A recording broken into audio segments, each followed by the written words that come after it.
Welcome back to another episode of the Inner Edge podcast, where we go beyond success stories to uncover the mindset, the values, and decisions that shape extraordinary lives. Today's guest is an entrepreneur and a business builder, Ellie Sklar. Rather than focusing only on business growth, today's conversation explores leadership, hiring, resilience, purpose, relationships, and what it takes to build both successful companies and successful people. Wow. Ellie, welcome. Thank you for having me. I'm so happy you're here. Thank you for being here. Tell us about yourself, where you're from, where you grew up. Sure. I grew up in Cedarhurst, New York, born and bred. Went through the local modern Orthodox. I was at HALB, Hebrew Academy of Long Beach. I graduated in 2006 in high school. I always worked hard. I was always a hard worker, stayed up late to study, to do well on the exams. I was also very much into hustling. During the high school years or even elementary school, I was tutoring. I did chores for my uncle, worked at his company on the weekends just to be able to buy my own bicycle. I always loved working hard. I never shied away from being out of the spotlight. In fact, in later years, I did bar mitzvah dancing, like entertainment. My father used to call it adult entertainment for kids. Wow. Yeah, so I got excited on the dance floor. I was on the hockey team, basketball team. I actually had to make a decision in ninth grade where to go. In DRS, you could only be on one team. So it was a hard decision, but I decided I was gonna be on the hockey team because I was gonna get more playing time. I always say, you always define how good you are, not based on your own objectivity, but based on subjective situation. Are you going to get more playing time? Are you going to enjoy it more? Or comparison to other things? You know, it's not objectively good or bad. So I decided hockey. And in fact, I was so intense in high school, I became very, very much involved in learning Gemara, and Rabbi Willie was a big influence. And I gave up. I couldn't do the hockey team because of night Seder, 12th grade. We actually won the championship that year. It was probably because I was in the base managers. Wow. There's no I in team, I love that. There's me, but there's the teamwork makes a dreamer, as they say. Wow, I love that. So yeah, I grew up in the 5 towns. Probably my parents middle class, very hardworking. My mother's an accountant. My father was a manager in a plumbing supply warehouse. Nothing too glamorous. And after high school, I went to yeshiva in Israel with Ilsons, which just doesn't exist anymore. He exists, but thank God. He should have a long life. And I went to Ner Yisrael for a year in Baltimore, and I went to Yeshiva Gedolah 5 towns after that. And I was back in Woodmere, back in my hometown, and then I went to Shayashuv, and I got married. Wow. So I always basically I had the core in the 5 towns. I got married. We were there for about 5 years, and then my wife got homesick, and she moved back to Edison. That's Highland Park, and that's where we're at today for the last 10, 11 years. I had an office in the 5 towns in Lawrence for a number of years. That happened because the company that I was working for said, you did 200 loans in the last year in this area, we have to have an office. And they said, Wow. Whatever it costs, we'll just do it. So that's, I was very happy to go back to the 5 towns. I always feel like my neshama comes back to me when I pass Wow. the Rockaway Turnpike. I feel like, I'm back home. Love that. Then my parents recently moved to Israel, so it's a little bit harder to get there. But my sister's still there, and still have friends and family. Extended family. So it's that's definitely where I come from. I think a lot of the 5 towns is great because it's not settling for mediocrity. And I think that exuded itself through the business and through my own life, where complacency doesn't exist. Some people use it as a deficiency. They say, it's a rat race. That's a word, and it's real. But on the other hand, there's a longing for perfection, a longing for looking great, dressing great, having everything great. And I think in life, God gives us the opportunity that you don't have to settle. Yeah, even though it says, Pas v'melech tochel, you could eat bread and salt and you could sit on the floor, but if He gives you a mansion, or if He gives you a good life, enjoy it, as long as you're keeping the Torah, as long as you're doing that both. So I think that to live up to one's desires on pleasure, whatever it is, as long as it's in the Torah way. And also I think it spills over in the world of Jewishness, of being excellent in Gemara or Chumash or Navi, whatever it is. And it's not just the complacency. It's the part of it if people are just going after pleasure and they don't have the other side, which is not great. But I long for the exalting of both. Yeah, yes. the synthesis of both. And it's like Yehuda Nasi. He was able to. He had this world and the next world. He had everything he ever wanted. He had the most boats. He's the richest guy. And he said he never even benefited feel be'etzba katana, because it was all spiritual. It was all one and the same. So that's what my heart and my soul really wants to elevate the mundane and utilize it for the good. So, wow. Part of it is it's interesting. The world is so vast, and there's so many levels, never-ending levels of things that one can do. And my goal is to just live life to its fullest. And so that's what I always say. I was never employed by anyone. I never got a salary, and it wasn't always easy. But that's kind of the life I live, which is live it up. Nothing can stop you. I love that. It's so powerful to see that, and I feel that. You have the Kedusha, and you have the Gashmias, and you build it together, and you do it in such a beautiful way. Ellie, what does building a business, or businesses, building people, what does it mean to you? When it comes to building a business and also building people within that business, or in general, how does that play in your life? So building businesses and people is something that is really my focus of how I get to this level of success or in any way. I always look at other people and how I could bring value to them. I don't look at it as like how much am I going to make, how much I'm going to receive from this. I look at the other person, how am I going to influence them, how am I going to help them? Because in turn, when you bring value to somebody, or you could put money in their pocket, if they're normal people, they will reciprocate. The number one way to win in sales or business is the idea called reciprocation, which means you do something for somebody, you exchange goods, you exchange money, you're going to get something back. Like in a store, you exchange money, you're going to get something back. The question is, what are you going to get back? Where is that value? Wow. So if you connect to people that are big connectors, that are able to influence other people's decisions, by impacting them, they'll be impactful to you. And it's in a genuine way. It's not a very epidermis, like outside of reality. It's real, meaning I could see someone I could connect with. Yeah. I'll give you a different, like a parable, or just an example. If a person has a decision to make, and he needs a lawyer, and someone in his family is a lawyer, is he going to use somebody else outside his family? Most probably not. Most probably not, right? Yeah. Why? Loyalty, it's a feeling, trust. Right. So many different areas. Right, but it also gets intertwined with the value, whereas like the give and take, which is the normality of that situation. And if a person, there's that trust and that formality, but it's also that you have to. It's because they did something right for you. They're part of your family. Let's say you didn't like that other person, that other family member, God forbid. Do you still have to give it to them? Sometimes, but maybe not, because you kind of impeded on that responsibility because of that. Maybe that you don't feel like it's the same give and take, for example. Right. I've had it where people said they don't want to use their brother-in-law for a mortgage because for X, Y, and Z, and they came to me. And I always would say, like, I don't think that's right, because I think, the family is family. But the point is that when you look at life, you have to expand your family. When you become like family to others, then all of a sudden, you're going to get that interchange of goods. Wow. So the idea of building businesses and building people is to see how I could bring value to them and how they could become part of the family.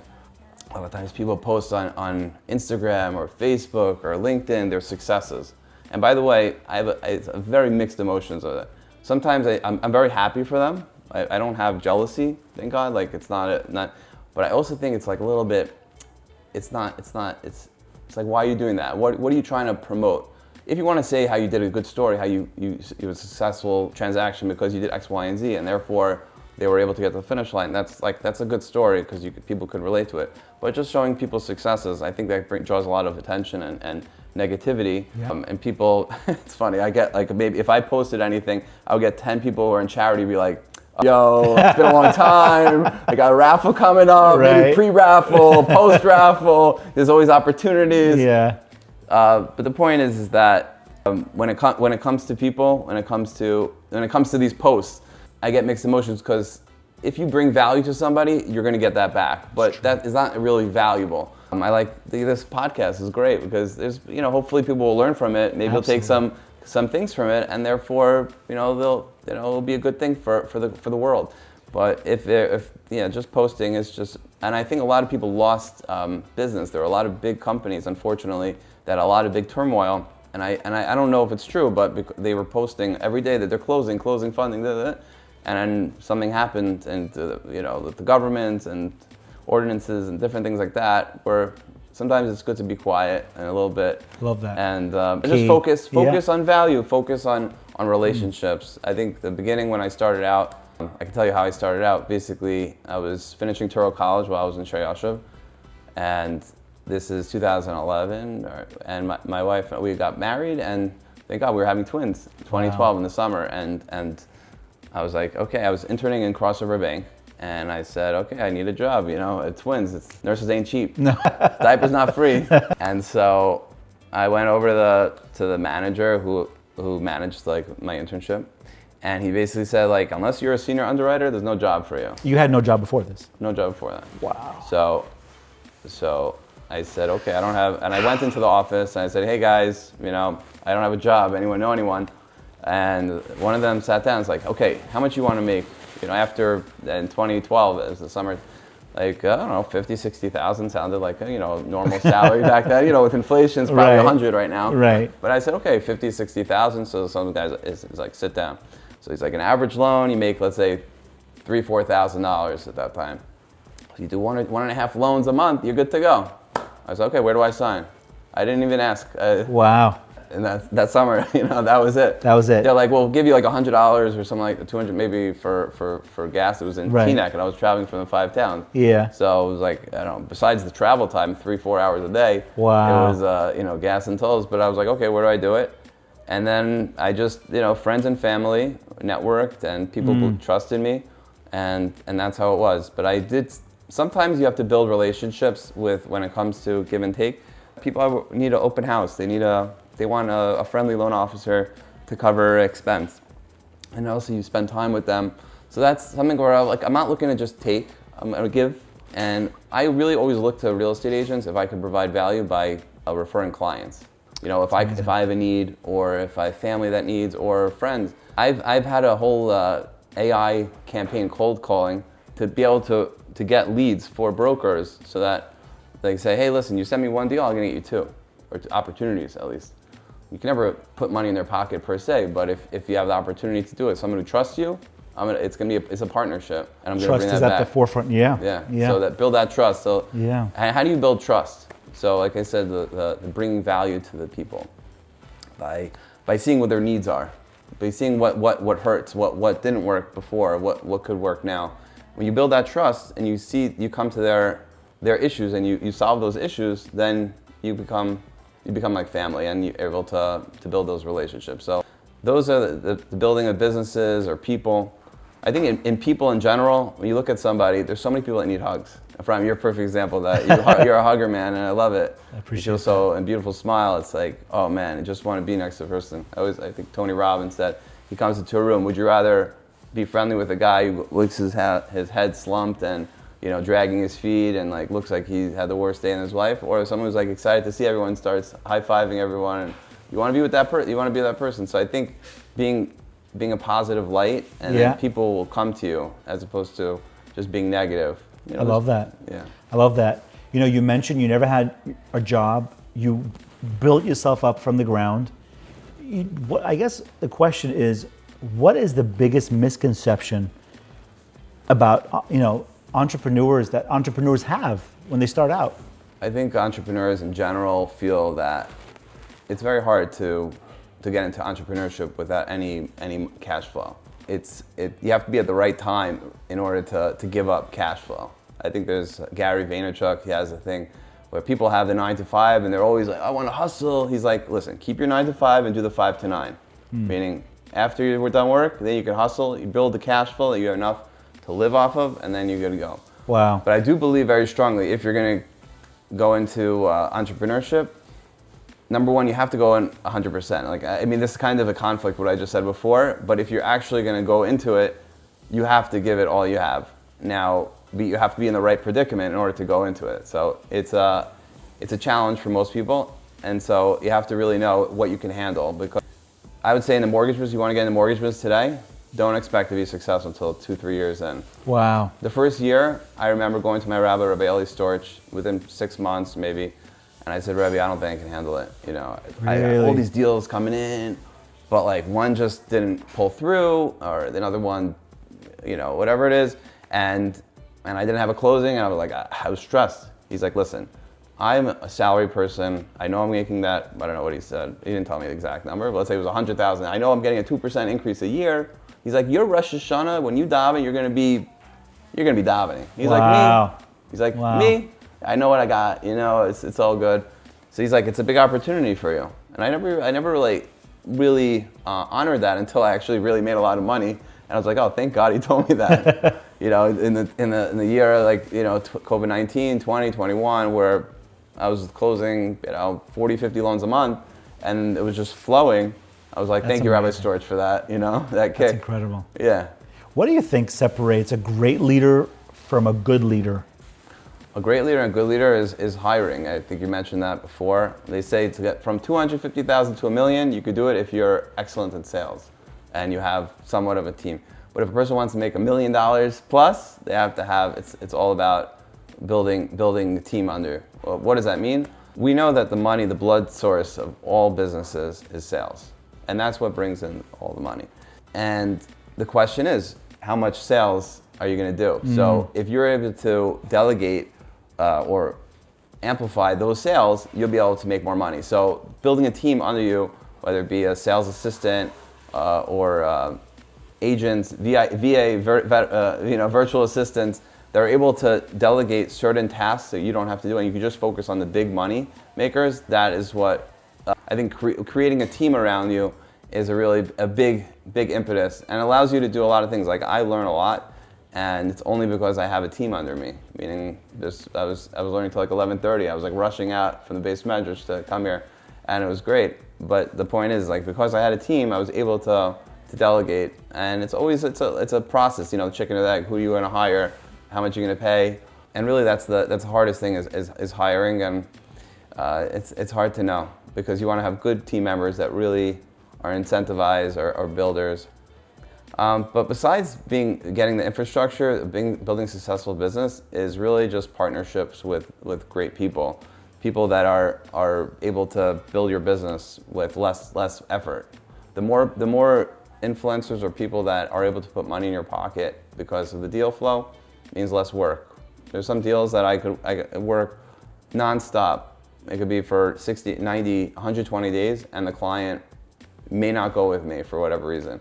And those are very inefficient clients. But if you have efficient clients who trust you and are with you no matter what, those are better clients. So getting the source of those clients, identifying those people, then you kind of have it. And that's what I think is building the partnerships is probably even more important than having the infrastructure of the employees, because if you have a lot of these Syrians, for example, they're very successful in entrepreneurship. They figure out, they go to China, they go to Singapore, or whatever it is, make relationships, connections, where they're getting wholesale and selling retail, like making those connections, focusing on the bigger deals, not just on the day-to-day grinding. That could be a huge successful business and less effort. Wow. So it's not easy, you know, you plug into ChatGPT or Claude or whatever it is, and you think it's gonna be, you have to think yourself, what is like the largest, biggest relationship I can make and the most efficient for what I'm looking for? And then how can I execute on that? That's powerful. Ellie, can you share a little bit about a failure that changed you? Something that you went through, whether it's personal, whether it's in business related, whether it's a client, anything that you felt this experience has definitely changed and taught you something. Yeah, I think recently I had a deal that everything was locked up, it was good, and it was a funny story is that they tried reaching me, and I was also learning, but I said I was gonna call back right after learning. And for whatever reason, I wasn't able to speak, and I called them back, and we didn't speak until after Shabbos. They had a concern about their credit, and which wasn't a concern for what I was going for. They said they're going to go with another person. So sometimes you do everything you want. You could do everything in man's power, but if God doesn't want it to happen, you have to accept it, rip off the Band-Aid, and move on. There's no. Sometimes you just don't understand things, and I've had it before where deals we're gonna move forward, and for whatever reason, but it's not about winning 100%. It's about taking those wins and utilizing and seeing how that worked and just amplifying it. There's always an 80-20 rule. You hope that they say 80% is inefficient, 20% efficiency. You open business, it's 80% efficient, 20% inefficient, but you have to realize there's 20% inefficiencies, which means things are gonna fall through, things are not all gonna work out. Just to focus on the good and then try to amplify that. So I would say it was a failure in that I didn't get the transaction, but it's a win because knowing it's not up to me. There's certain things, and what I took from it is very interesting. Because I sent the guy, I have a WhatsApp on my phone, and during the Seder, I forwarded their credit report. I realized because of that, it became, oh, why don't you answer me, or whatever it is. But if I didn't send that, if I was completely in the Gemara, nothing would have happened. Wow. So I realized that it's up to God, and if you give up to God, God takes care of you. It's powerful. Yeah, so. That's powerful. It reminds me of Michael Safdie says this all the time. He talks about having tremendous emunah, that everything you have, all the gifts of life, is from God. It's from Hashem. Sometimes we think it's in our control. So let's unpack all this, because when it comes to your business, and anybody who's watching this, they're thinking, well, what does Ellie Sklar do? He provides mortgages. Would it be for a commercial property, a regular residential property, a building perhaps? So the classical residential mortgages is what I do. That's what I've always done. I toyed with getting into commercial. I went to NYU graduate school. My mother said I have to get a postgraduate degree, otherwise I can't exist. But after starting at Cross River Bank, I was doing part-time school in NYU Shack Institute of Real Estate, and we got a finance degree, whatever you call that. And then, so I always had that was in commercial, so it was like wanting to do that. But God reminds you, keep in your lane. Like I was involved with a $75 million deal, and we had a LOI, and for some reason it didn't pull through. So I said, God just keeps me in my lane. And you know what? You can make enough money selling pennies or selling airplanes. The question is, what do you do? Wow. And if you're good at selling pennies, just keep doing that. So I sell mortgages. I do mortgages. I've been at a lot of different banks. I was at Wells Fargo, Citizens, a little Valley National. I worked at mortgage banks. And I think the best thing in now is as a mortgage broker, because you could look at all the banks, you could look at all the wholesale credit unions, you could see the whole gamut and see really what the client needs, not necessarily what you make more money or what's easier, but what's the best thing for the client. So yeah, 1 to 4 family is my bread and butter, I call it. If someone's buying a home for their primary, second home upstate or Florida, and investment properties, it's become a very, very big thing with investment properties, because if buy low, sell high, and as Warren Buffett has, that's a basic tenet of making money. And real estate, historically, it has always gone up over the years, even if the markets have dipped. Overall, there's a national appreciation of value, and rents keep rising. I always say it's because of the population increase is not in line with the housing increase, which means that there's going to be discrepancies. The laws of macroeconomics is like demand is always going to be higher than the supply, so it's going to cause the pricing to continue to rise. So I think that, so that's my what I do. Residential home loans. Someone's buying a house, someone's buying a vacation home, someone's buying an investment property. There's a lot of different types of loans now.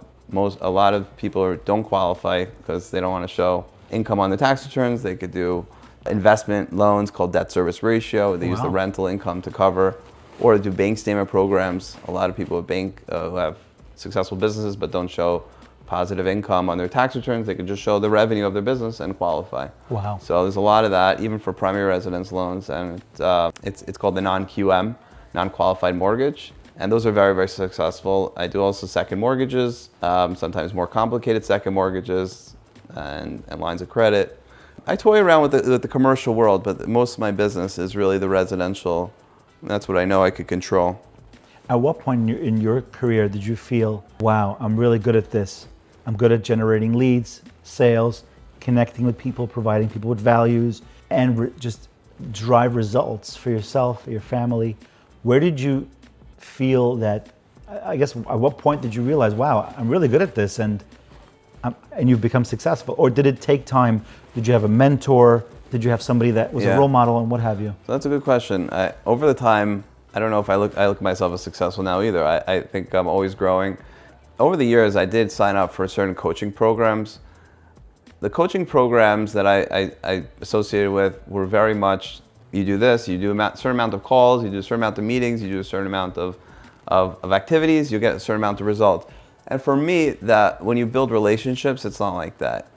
I don't think it's an excuse. Every person's different. Some people are good at taking orders and following the order, calling up everyone on their phone book and making meetings, and that's great. But I always look at it as, like I said, the partnerships, looking at real people, trying to bring value. It could be bring value to the rabbi, helping him out.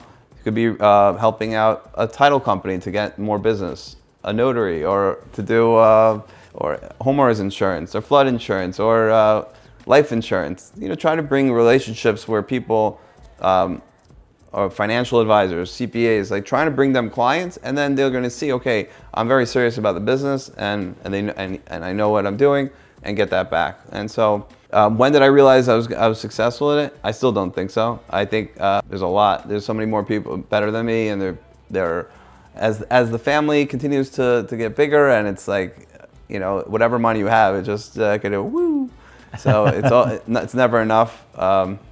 So I don't know if I would be considering myself successful. I've been in the business for, I think, there's a certain amount of hours that if you're still in it, like 10,000 hours, like you're good. I think a lot of people in sales generally don't stay in the same line of business because of a lack of success or whatever it is. And I think after being in the business so long, there's people that trust you and give you that. So I do feel a certain level of success, but it could be 100 times more what I'm doing right now. Wow. So I do think that people in sales, there's also siyata dishmaya, help from Hashem, so that God gives you success in certain areas. So if I wasn't successful, if it wasn't closing, you didn't build the right team, you couldn't get to the finish line. So then it wouldn't be successful. But thank God, I do see things working out, and therefore it's a good business.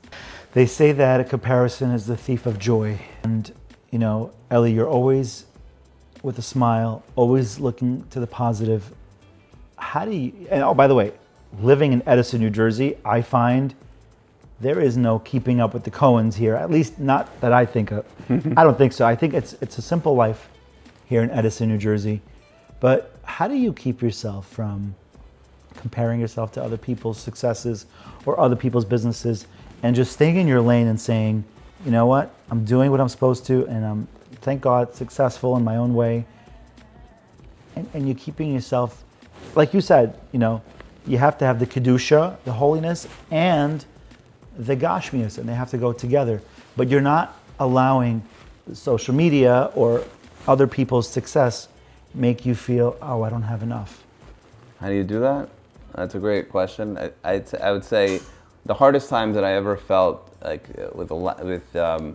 in business post-COVID, when the rates shot up and there was like literally no business, I think the biggest thing that saved me was just thanking Hashem for whatever I have, and to realize, okay, I have a house over my head, air conditioning, married, kids, and being appreciative to what I have. I think that really helped me with not focusing on other people. And really, I focus on my bank account. Like, where am my bank account holding today? Like, I don't focus on other people's bank accounts. It's funny because I remember seeing someone's bank account and they had $40 million. And I was thinking to myself, I don't really pay attention to this stuff. In general, I'm like a doctor when it comes to blood work. Like, you think the doctor cares about, you have A, B, C, D type of blood? No, Right. they want to make sure you have the right prescription. Right. So like for me, when I see people's documents, I literally don't care. It means nothing to me. Always is like a doctor, and so because I've been doing it for so long. I call myself like a plastic surgeon plus, you know? So the point is that I looked at this guy, $40 million, and I'm thinking to myself, where am I at, you know? Right. Ain't nothing close to that. I was like, maybe he wants to give a donation. Right. But the point is, like, I don't really compare. I was just wondering to myself, what? That's like in a checking account. Right. Like, you know, FDIC covers $250. But it's normal. It's normal to see someone else's success and say, where do I stand in that? But then at the same time saying, you know what? It's the gratitude. It's the gratitude for everything we have. I think that it's the attitude of gratitude that brings so much blessings into our lives, because there's always going to be somebody better looking, much more successful looking, many more kids, maybe much more starker in different areas. But if you look at, this is what I think, if you look at yourself and you say, wow, look how far I've come, you compare yourself to yourself with your own measuring stick, then I think there's no way but to feel a tremendous sense of gratitude, happiness, self-fulfillment. Yeah. And it's really powerful. That's why I try to keep busy with my chavrusas, learning partners. Love that. And my schedule, whether it be going on a run. You know, I try to keep somewhat structured where that minutia of like following other things doesn't exist, because you just focus on your own thing. You have your demands. You have to be at 6:30 learning with him, Moshe. You know, 7:30, blah blah. You know, learning with him, 9:30 learning. So I'm always structured. There's no time to like really focus on other things of being bamboozled by, oh, that's so nice, that's so beautiful. Yeah. And listen, I struggle like anyone else. Like there's nice things that I would like, but at the end of the day, I'm happy with what I have. So that we're appreciative to what we have, and I wouldn't trade it for anything. If somebody is watching this and they're saying, you know, I'm trying to go into the mortgage world, and I don't have a system. I'm not an entrepreneur. I'm not a sales guy or a sales girl. What advice would you give them? They don't have a system. They don't really have experience, and they feel like they don't really know where to go. That's a great question. So some will tell you just, okay, you don't know where to go. You're not entrepreneurship. It's definitely not for you. Right. It's not easy. It's unless you have a different livelihood, then you can try to build up. I think it's a very, very difficult business. There's so much competition in the business. There's so many different lenders. There's so many different aspects of the business that are hard to infiltrate existing relationships. But if you have family members that are big purchasers, and that's how a lot of people are in commercial real estate. They thank God they have family in the business. Their family is an attorney who can control a lot of business. So it's great if your family's in business and you can kind of plug and play and you can get the business. That's great. But if not, it's a very challenging. You have to get the licensing, and then you have to get the deals, and it's a grind. And it could be you're not going to make it. The rates are still so high, so it's not like you just pick up any deal on the sidewalk. So it's much more difficult to obtain a success in the business right now, unless you really give it years of your time. And even then, you have to know. It's like anything else. If you could bring value to other people that are in the real estate world, and that you're going to be able to get them deals, and then they're able to reciprocate, I think that's a great thing. But if you're not cool, you don't have the infrastructure, you don't have the vibe that it's going to work. Sometimes people are better to have the salaries than it is to. Not everyone's made for. I'll tell you, in my class, I don't know, there may be 70 boys in the DRS. I think I'm one of two that are like self-employed. Wow. One of the guys is in life insurance, meaning the majority of people who come from where I come from are generally salaried employees, are not generally, unless they're forced to be in the self-employed because of, God forbid, like a job loss or something like, they're generally not going to be their own entrepreneurship. So therefore, it's not made for everyone. It's made for the 1 or 2% of people that are cut out. You have to be able to get punched in the face, kicked in the gut, and just keep going the next day. It's not made for the weary. How do you do that when you get kicked in the face, hit in the gut? How do you pick yourself back up and say, let's try again. I'm not giving up, and not feel like, wow, am I good at this? Do I really want to do this the rest of my life? Is it something that you kind of like talk to yourself about and like do some self-talk, and you coach yourself and you say, okay, this didn't work, let me try something else? Because when anyone is not successful at something, they might feel maybe this is not for me. For sure. It's definitely a thought process, but how do you get over it? I think I'm more resilient than the classical person for whatever reason. I have an older brother, maybe beat me up a few times, and I was able to get through it.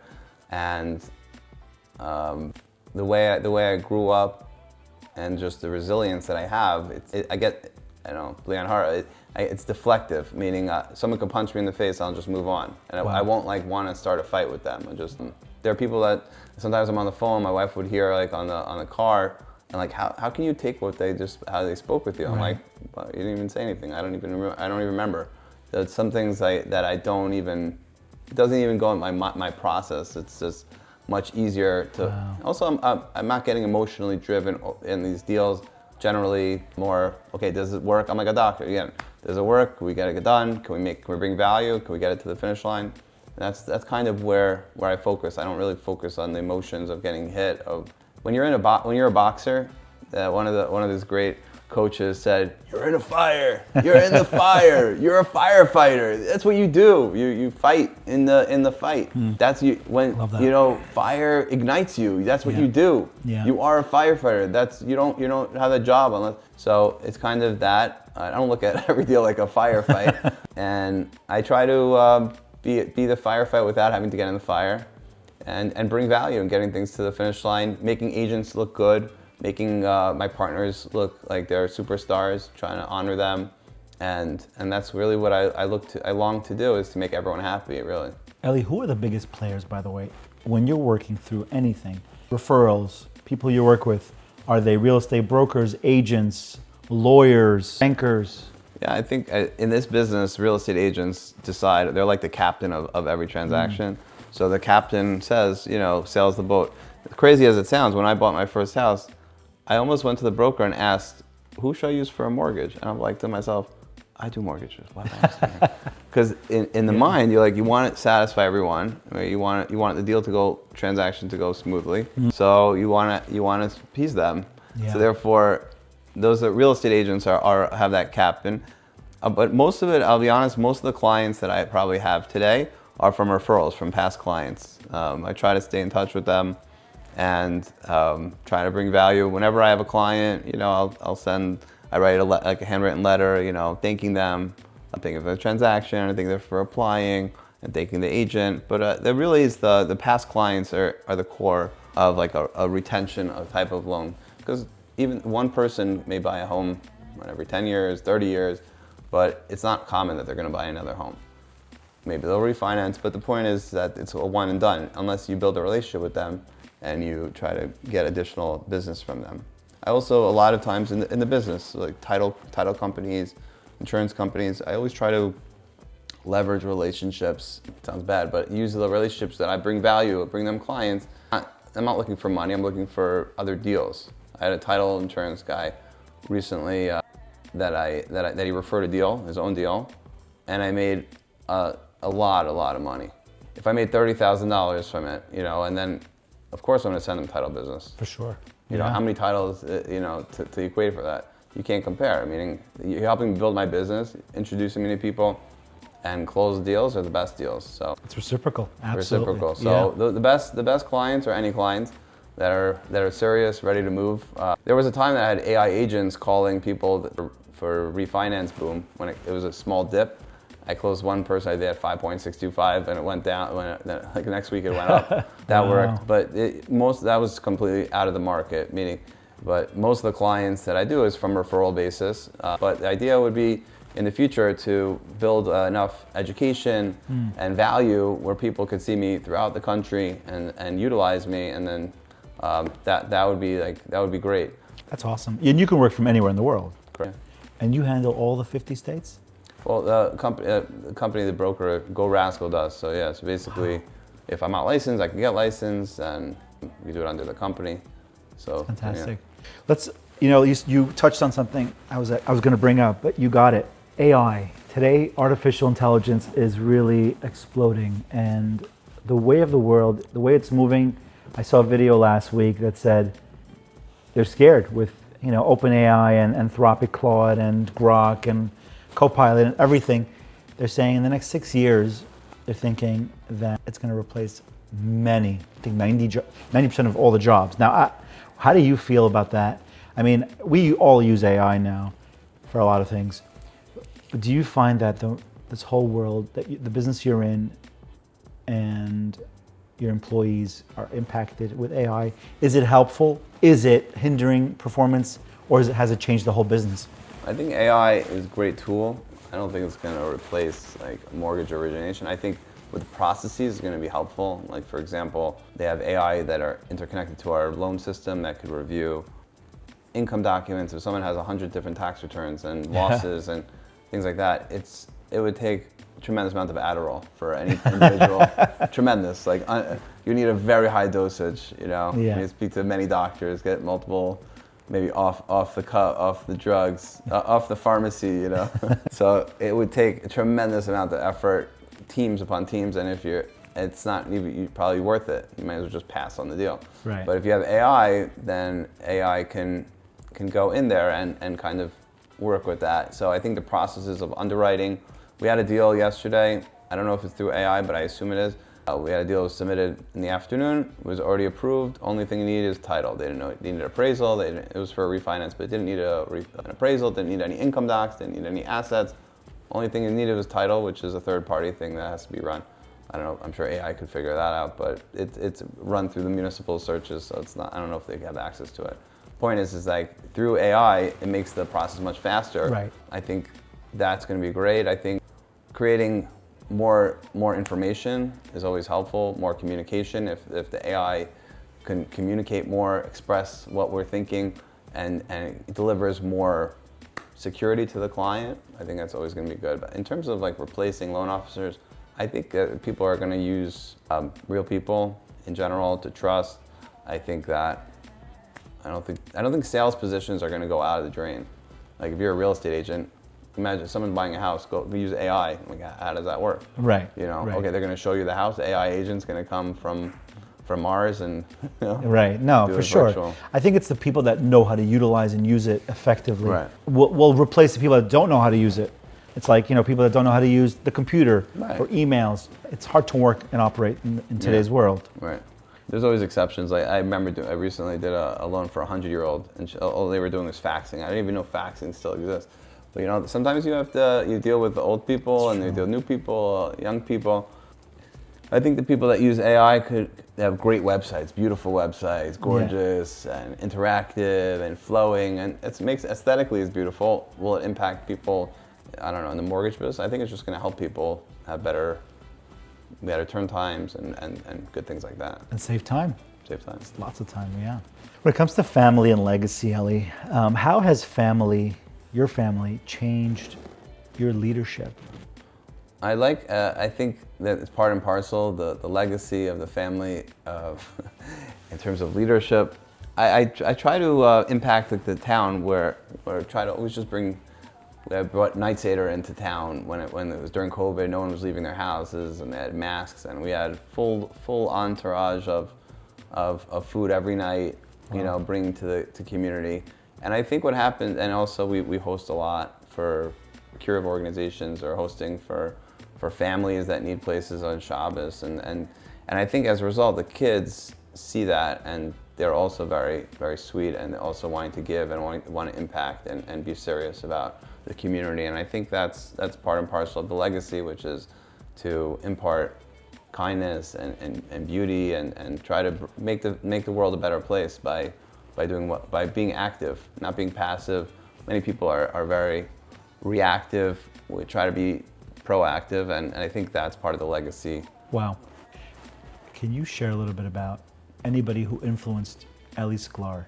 A book, an influential person, somebody in the world that you felt was a role model, somebody that you felt that you could listen to and derive lots of eights and really powerful. It's a constant learning. So to put it on one specific person, or a few people. Yeah, I mean, on the more, I guess, on the more, sales approach, with the Tony Robbins type of approach, and love that guy. And being, I think that's definitely a person. It's a lot of pushing and realizing what we have. Our capacity is much greater than what we have right now. So that's definitely a person. all the rabbis I had throughout growing up really pushed me. I don't know. I think I always, who's wise, who learns from everyone. So I don't think I have one specific person that I could say I learned everything from, or I'm different. I kind of run to my own stride, but I do long to always grow, to be the best person I could be, best husband, best person, best father. So I believe that having that perspective, I think that's where I live, and I always constantly look at other people to learn from and to glean from. There's sometimes listen to Gedalia Fenster, who's always hits the tone, the Reb Nachman Torahs over there, and to realize, we have a bigger purpose. We're not on our own, and to not be too hard on ourselves, and to try to live it up. I'd say live life to its fullest. I love that. I think Tony Robbins says this many times.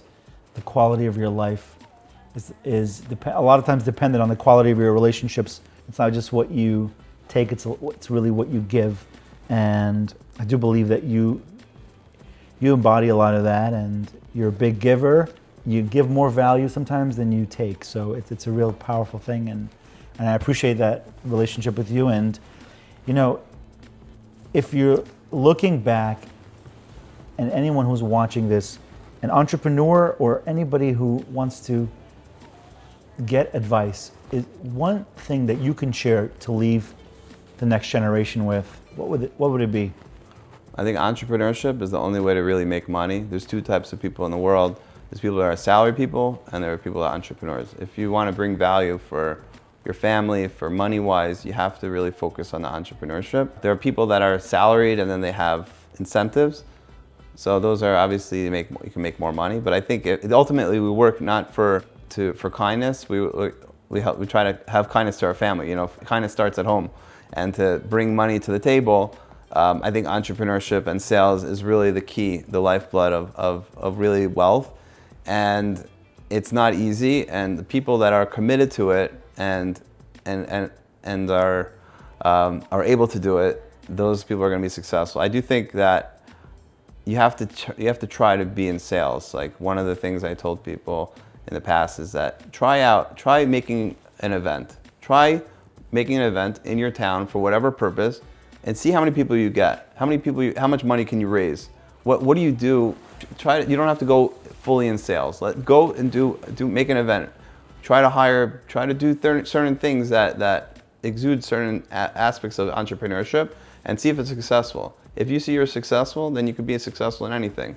So it's really a determining factor if you have that ingredient of success. So if anyone wants to see if they're good at entrepreneurship, go start something. Start a company. Go sell it to pharmacies. You could do a consignment. Put that ointment, whatever you want to do, on the shelf, and see how many people buy it.